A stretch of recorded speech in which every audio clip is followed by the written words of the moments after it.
Good Thursday morning. Welcome to the WLBB Community Voice here on News Talk 1330, FM 106.3, streaming live online at newstalk1330.com. My name's Colin Worthington.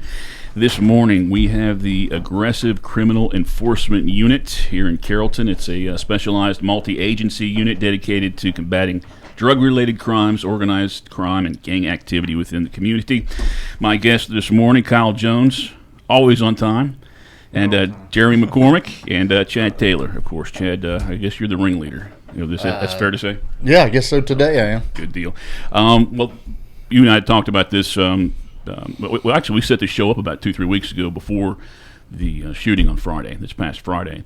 But you were a big part of that investigation. What can you tell us now? Let me just backtrack. A gentleman, Tyrone Bodkin, 46 years old, 47 years old. He got shot and killed on his own property. Last I heard, there were 3 teenagers charged with that. There's 3 charged and 1 outstanding warrant at this point. So you're actually looking for somebody. Yes. But they're you can't mention who that is, even when there's a warrant out for them, and because they're underage. Yes. Okay. Yes. We're there's some limitations we have just because of the age of some of the people involved in this. We're pretty limited into certain aspects we can release by juvenile law. And the one juvenile right now, he's up in Rome. Is that the case? Yes, they'll be housed in a juvenile facility. Okay. What can you guys tell us about that? That Friday, I guess you found out about 11:50, 12 o'clock on Friday. You were notified of the shots fired. Was that the first notification? Yes, I think it come out as a dispute with shots fired. The officers responded and found Mr. Boykin just lying next to the house. He was pretty much unresponsive at that point. But they rendered aid, and he was transported to hospital, and he was pronounced deceased at the hospital. Now, Mr. Boykin, talking with his family, and I've seen interviews too. His family, he admitted he had some troubled background. He was actually the last arrest I saw. It was January 2024. He was arrested for meth possession, and that did not go to trial. So that was, so innocent or guilty. We don't know about that. But his family said he was trying to change his life. That was their defense on this, and actually called him a hero for that event. Does that go along with what you guys know at this point? A lot of this is still under investigation, but it appears that from the onset, Mr. Boykin was not meant to be a part of he was not involved in the initial argument that led to this group of men coming over to the house on Magnolia Street. It was family members, some younger guys there. The individuals come to the house to confront him about, we believe it to be a stolen gun, an event that had happened the night before. And we've got evidence now to kind of support that. And we're starting to get a much clearer picture. Well, as they come over to confront him, an argument ensues. Mr. Boykin pretty much tells them they've got to leave. Well, they don't leave. Mr. Boykin goes in the house, gets a gun, and he comes back out. And at that point, it sounds like the gunfight ensued. Okay. Do you know if Boykin shot at them? All that's still pretty much under investigation. Yeah, there's a couple of theories that are floating around. So I think those are things we're still working for. I think most of the initial statements say that he shot into the air, probably in an attempt to scare him off. Mm-hmm. But we're still working through how that looked as it progressed. I mean, is pride part of this shooting? I mean, it just feels like, I don't know. I mean, they went to the house with guns. Yep. And they knew the people in the house knew they were coming, right? I mean, because they had communication. Some people in the neighborhood did. Did know they were coming. Yeah. Okay. But they drove away, and it didn't take you guys but a couple hours to find them. That was the guys did a really, really good job of gathering information really quickly through witness statements, utilizing flock and things like that. But really, a lot of the early information that we got came from really good police work, really good interviews, the ability to consolidate information and put it out correctly. That's the problem a lot of times with very large scenes is everybody's gathering information and not all of it's put out as exactly correct. People see different things and they see different aspects of it. But this this particular incident, the guys did a really good job early of gathering correct information, finding really, really good just unaffiliated witnesses, and being able to put out vehicle information and things like that really, really quickly. So people are open to talking about this? Yeah. They are? Yeah. And I noticed that Carroll County helped with you guys? The deputies they helped, and I believe the Georgia State Patrol was called in maybe to cover cases that you guys couldn't. So usually accidents. Yeah. That's one thing I think that's unique here with the county, with what we have with the city and the county and the state and surrounding agencies. It's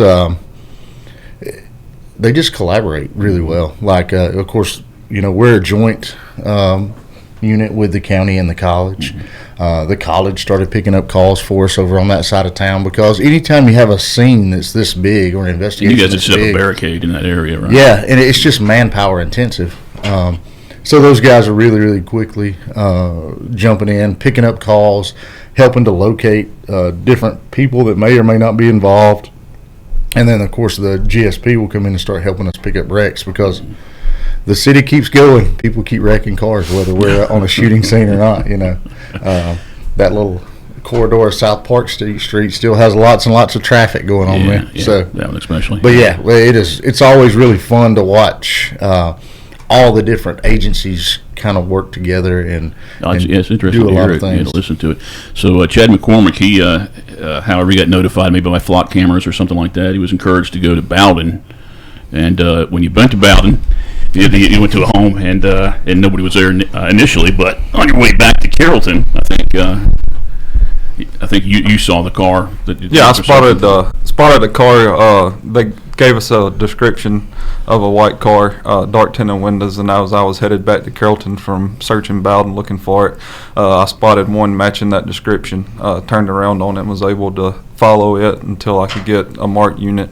Bowden PD ended up getting there first, and then we made a traffic stop on it and ended up locating some crucial evidence inside the vehicle. Yeah, and there was a woman who was inside the vehicle too, but you guys say she had you believe she had no idea what was going on or even correct where she was going.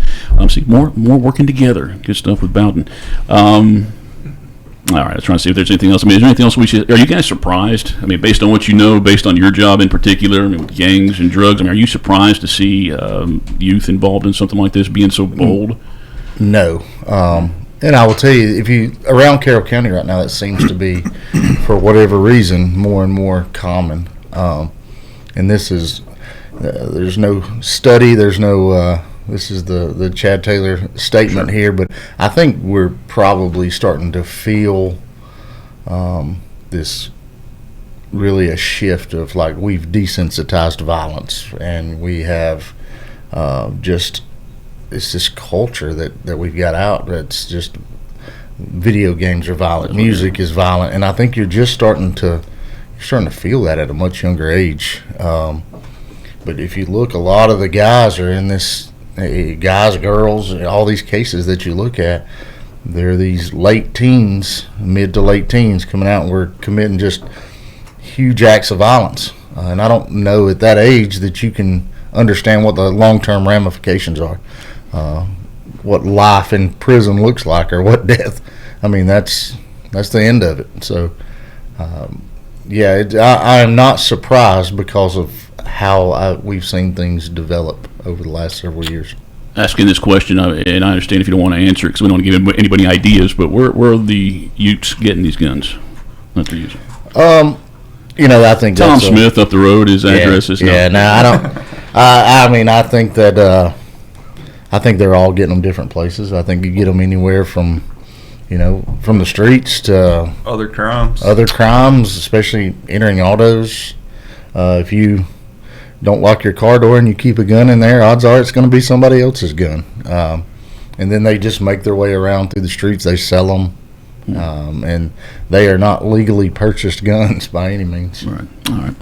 All right. We'll take our first break. Come back and continue our conversation with the Aggressive Criminal Enforcement Unit, ACE. We got Chad Taylor, Jeremy McCormick, and Kyle Jones on the program this morning. Time right now is 8:40. Community Voice brought to you by Tanner Health and Oak Mountain Academy. Imagine a place where every heartbeat is monitored with the utmost care. where emergencies are met with swift attention, and where cutting-edge technology enables precise and timely treatments. At Tanner Health, every patient's journey is a testament to resilience, a story of strength, healing, and hope. We go beyond treatment to redefine what compassionate care truly means. That's Tanner Health. That's care redefined. Learn more at tanner.org. Oak Mountain Academy specializes in a customized designed academic approach tailored to meet the needs of our families. Our lower division prepares students with the necessary foundation to build excellence. Our middle division provides students with over 15 course offerings, providing them with opportunities to explore their talents and gifts. Our upper division provides personalized academic journeys, allowing them to achieve their dreams. I'm Patrick Uran, head of school, inviting you to journey with us. For more information, visit us at oakmountain.us, where every path leads to purpose.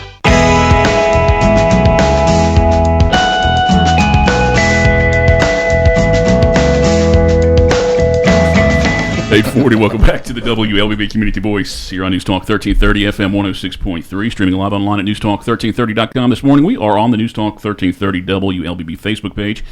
I don't think I mentioned that. Thanks, Joel, for handling the camera duties this morning. If you have any questions or comments, feel free to post those on that Facebook page here in the next 10, 15 minutes, and I'll look and share them with our guests who are from the ACE unit. Got Chad Taylor, Jeremy McCormick, and Kyle Jones talking during the break. And Kyle, you were saying about how the last 2 months have been, like, you've seen a lot of increase in, maybe aggressive crimes, I guess is what we'll call them. We've seen an increase in the amount of cases that we've been working, and the drug seizures and the numbers that we've seized so far this summer have increased as compared to the last couple years.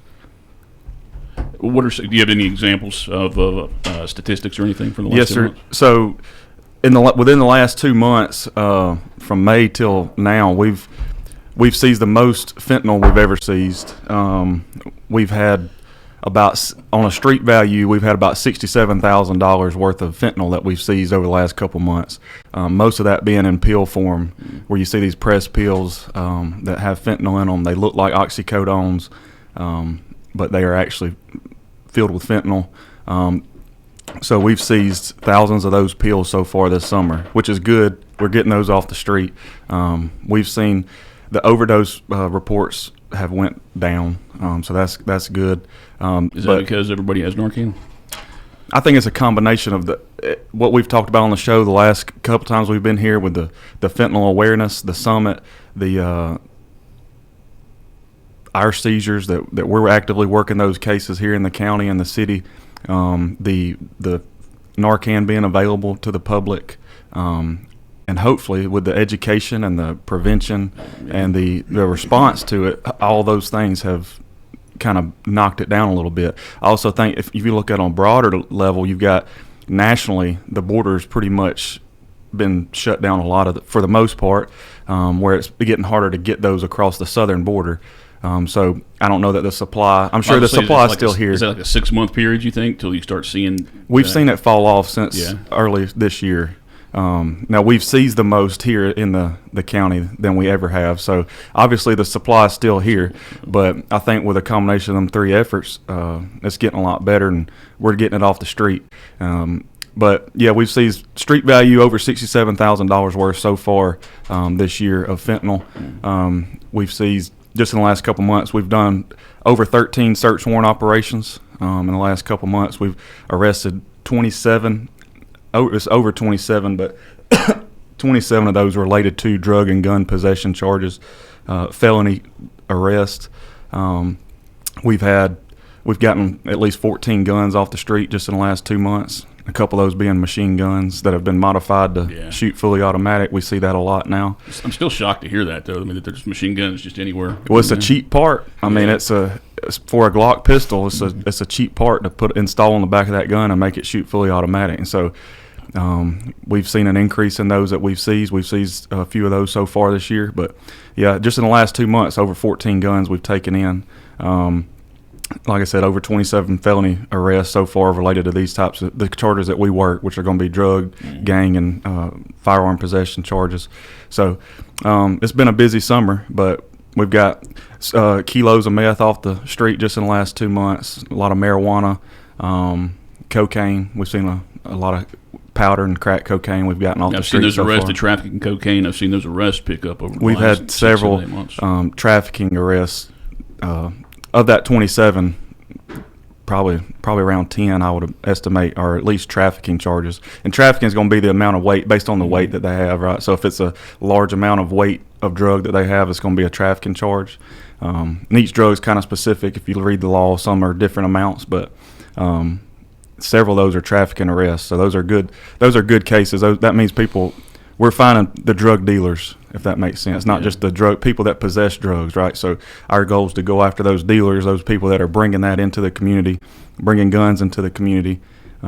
We've worked hand in hand with the ATF a lot here, the agent that works around here, using some of his resources and bouncing cases to him if they need to go federal.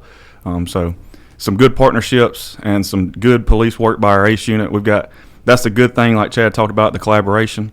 Instead of just the city working drugs cases in the city and the county just working drug cases in the county, we've got 9 people from the university, city, and county that are all talented, and we got 9 people that we can use those resources for the whole county. And then when you have a shooting happen, you've got 9 people right there that are really good at their job, marked units, investigators that can go out and start helping track this stuff down. Is the ACE unit limited to 4 from Carrollton, 4 for Carroll County, 1 for UWG, or can that get any bigger? No, I would say it can grow as big as administration wants it or what the needs are. We're kind of provided those. Those are budgeting. You have to. You're using public money to fill these spots, so you have to send a budget request up, and there's been other needs. Everybody has needs, and over the last several years, they've had, until recently, I would say, Jeremy can probably talk on this a little bit too, retention and hiring was a little tough, finding real quality candidates. I don't think any of us, we're trying to only hire quality candidates, but I would say over the last year and a half or 2 years, those from the city and the county have kind of remedied themselves. You're starting to see all the shifts be full and these specialty units be full. So that's really been a really good thing because you're getting really, really good candidates right now. There's a young lady who watches us. I think she watches us all the time, but she very rarely comments. Her name's Debbie Neal. Says, just a message to let you know how much we appreciate what you guys do for us in the community. Well, thank you, Debbie. Thank you, Debbie. Yeah, she's never shy about complimenting when people do a good job. Before we do go to our second break, and I ask this question every time, what is the definition? How do we define a gang?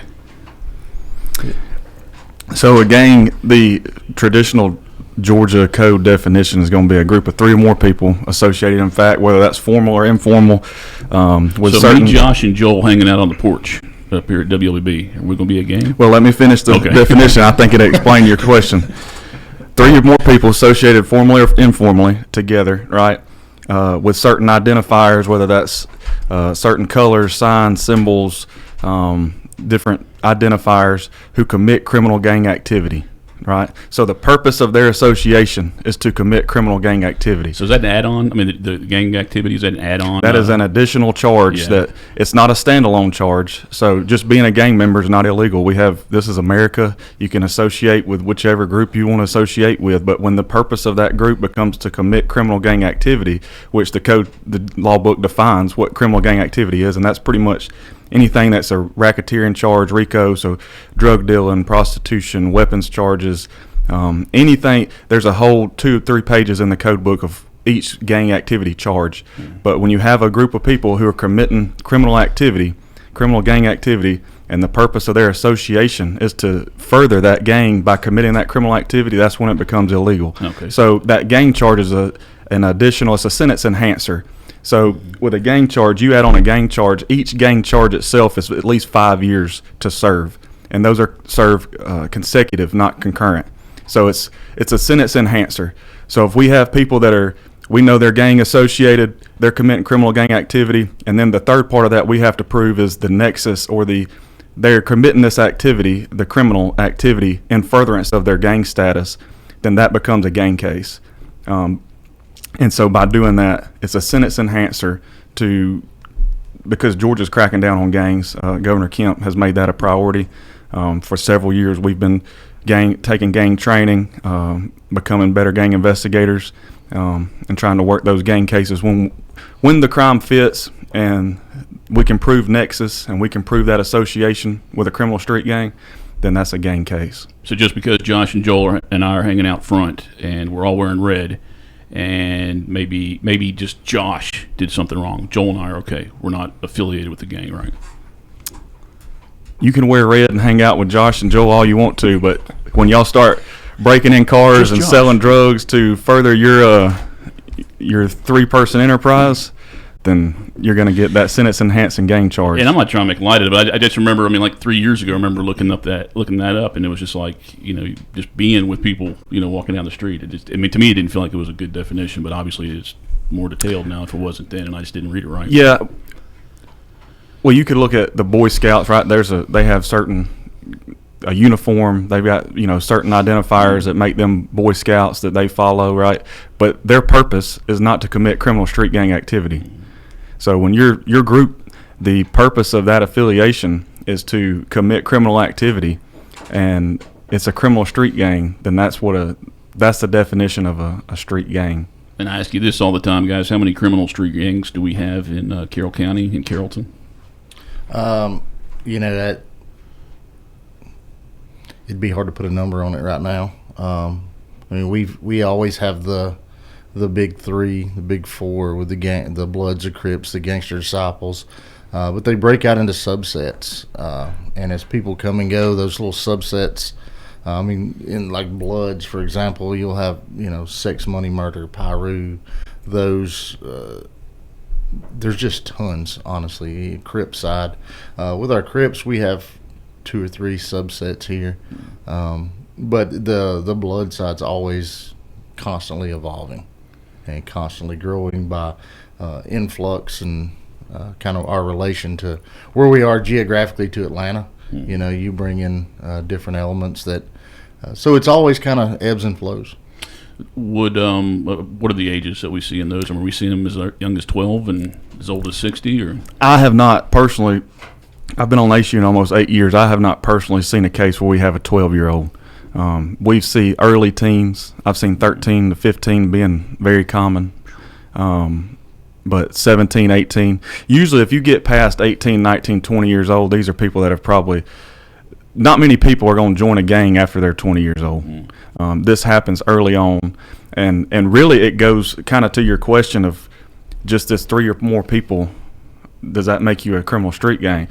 It's called the Georgia Criminal Street Gang Terrorism and Prevention Act is the actual law name when they enacted it. So if you think of it in that sense that these criminal street gangs, whether they're a hybrid gang or your traditional gangs like Chad just said, their goal is to terrorize. Their goal is to make money, protect themselves, right? But what ends up happening in that is they're committing criminal activity to make the money and protect themselves, but they're terrorizing the communities that they live in. And so that's kind of that's the whole goal behind the law itself, and us investigating it and charging it is to protect those communities. And it ends up being your vulnerable communities, your lower income communities that these people establish themselves in, and they end up terrorizing the communities in which they live in with the violence, the shootings, the robberies, the drug dealing. You've got trap houses. Kids are trying to play outside. They can't even let their kids play outside because you got a trap house down the street, and it's gang related. So when you look at it in that sense, it makes a lot of sense to us why our government here in Georgia is targeting criminal street gangs. And that law was enacted in the 90s. Mm-hmm. So, and back then they said Georgia was in a state of crisis. So it hadn't gotten any better, right? So it's only gotten worse. Our gang problems only grew in the state. So you guys stay an extra 5 minutes? Sure. Like 5 minutes after 9 o'clock. You okay with that, Josh? If we go till 9:06, good. Well, let's take our final break right now and come back and conclude our conversation with the ACE unit. Time right now is, again, 8:55. Community Voice brought to you by Tanner Health and Oak Mountain Academy.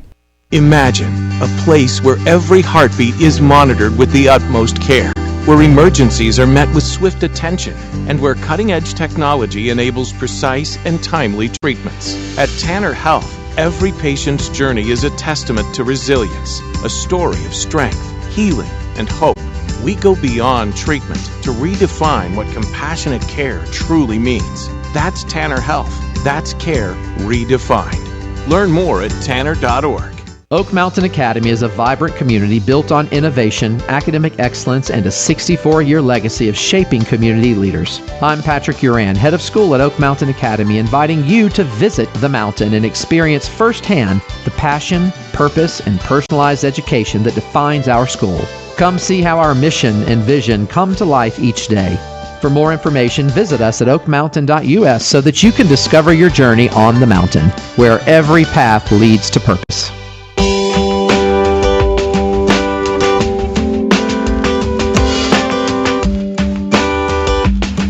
8:55. Welcome back to the WLBB Community Voice on News Talk 1330 FM 106.3. I'm Colin Worthington. My guest this morning with the ACE unit. A couple other people have checked into our Facebook page this morning. Bailey Trout, perhaps you're familiar with her.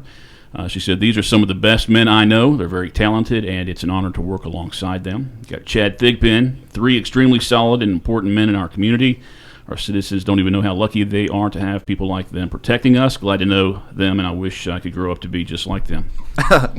Chad, come on. You're crazy, Chad. Bonita Marie, she says, "Why is Carrollton getting so bad?" And Jeff Barron says, "Do you see an increase with college beginning with drugs and gangs?" I don't know that there's an increase with the college. I think there's always an attempt to associate that with I think students so. from Atlanta coming here. And, prime example, if you look, our not to deflect it or put it on our community, our incident last Friday were all local folks. Mm-hmm. So I don't think we definitely can't blame the college for that. And as far as drugs, there's been drugs in colleges and associated with that as long as people have been around. So I don't think we have a direct link. I mean, you're going to see an uptick in things just because we increase population. The college is big now. I think we're at 15,000 students, somewhere along that. So you increase your population and their friends by, 25,000 people when school's in. So it just brings what it brings because of an increase in population. We had talked about the 4 Carrollton, 4 Carroll County, and 1 from UWG. What different skills do the candidates for ACE have to have? So when we're looking for a good candidate, I think we look a little bit more at attributes and not so much abilities. We talked about it. There's a lot of guys that have abilities, but attributes, your learnability, adaptability, your curiosity. Do you have that drive? What does that look like? Because I can put you with these guys and they can teach you how to work a narcotics case, or we can teach you how to interview. But how do you interact with people? What's your baseline? What's your real character profile? I like to look at that. When we brought our guy in, 2 guys ago that we brought in, I just went through and watched videos of really interactions with the public and interactions with coworkers. It didn't really matter that we're not high profile cases. And those interactions matter because you've got to be, number one, a good teammate. And really a lot of it falls on what are the needs of the team. Do we have a need for technology? Do we have a need for intel? Our latest addition, Dylan Maxwell, he is an intel guy.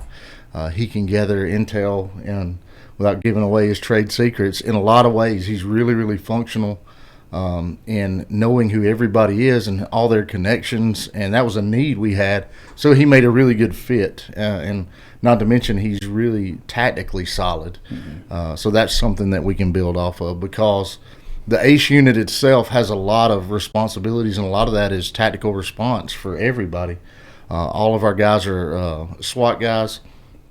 They're trained pretty high on just the tactical aspect, and everybody's really good at something. We've got everything from tactical response, tactical command, to sniper ability. We've got drone capabilities.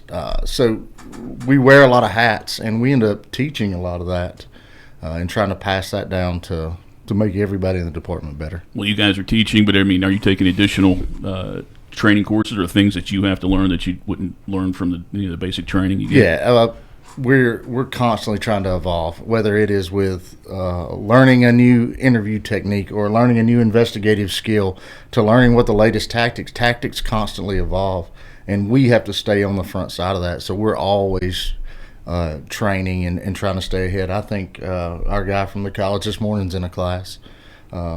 He's in a tactical class where we've kind of changed our probably philosophy in response to CQB.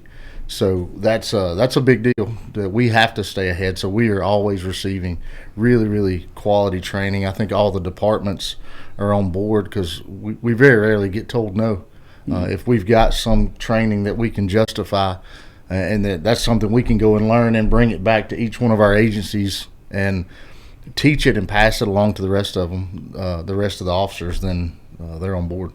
You talked about in that shooting on Friday that there weren't many people who were unwilling to talk and give you guys information. Are there obstacles? I mean, do you see what are your biggest obstacles? I think in solving these things. I think that is always an obstacle. Yeah. People being untrusting sometimes of law enforcement. They're scared. Talked about the gangs terrorize. Not saying this is a gang case, but people are scared. I mean, they just come into the neighborhood and we just had a huge shootout and people are naturally scared to respond and talk. But this particular incident, we had a lot of people come forward and just want to talk and share. They just felt like it was a little bit unjustified, I guess. So yeah. I mean, in broad daylight too is what's it's at lunchtime. Yeah. Are there programs that Carrollton Police or Carroll County or the ACE unit what do you do to discourage the youth from being part of gangs? I think a lot of it's education. I think we try to plug in with that through the schools.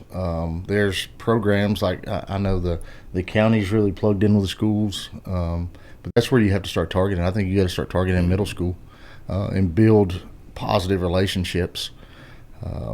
To me, that's the greatest influence that we can have on that is just positive influence. Like police officers, deputies, we have to have positive influence so that their initial interaction with police are really, really good. Because I think, and this will be me on a rant here, I think that we get a lot of unjust, I guess, feedback at times, whether we are to not be trusted or that we're not part of this community or it's us against them kind of mentality, which in our perspective is just not. I mean, our job is to serve this community. Our job is to protect this community. These guys work hard. They miss times with their family just to go out and try to make a community or a neighborhood that they don't live in better because that's what they've sworn to do. But somewhere along the line that turns into, hey, we can't trust. It's us against them when really their job is to speak for those who won't speak up. And you guys are pretty much on call nonstop, right? We are. I mean, for everything. School starts up, believe it or not, is it next week, I think? Next Friday. Next Friday. Does that mean anything to you guys as far as your jobs? I mean, anything you look for or relief or anything like that? No. Nah, not the. Just more traffic on the road. Yeah. All right, guys. Time right now is at 9:03. We're going to wrap up the Community Voice program right now with the ACE unit from Aggressive Criminal Enforcement Unit. We had Chad Taylor, Jeremy McCormick, Kyle Jones. You guys want to say hi to your moms or anything like that before we head out? Hey, good morning. Hey, Mom. All right, guys. Thank you. I mean, really, I always enjoy these shows. I mean, I know we could go an hour or two with these every time, but appreciate you guys coming out, and we'll try it again here in about six more months. Thank you for watching this morning. If you have any other questions or comments, feel free to post those on the Newstalk 1330 WLBB Facebook page because I think Chad looks at it all day long and refreshes it to see how many people have watched his show. I do. So, yeah. I do. He does that. Get some clicks. Yeah. Great. Guys, and thank you for watching Community Voice, brought to you by Tanner Health and Oak Mountain Academy.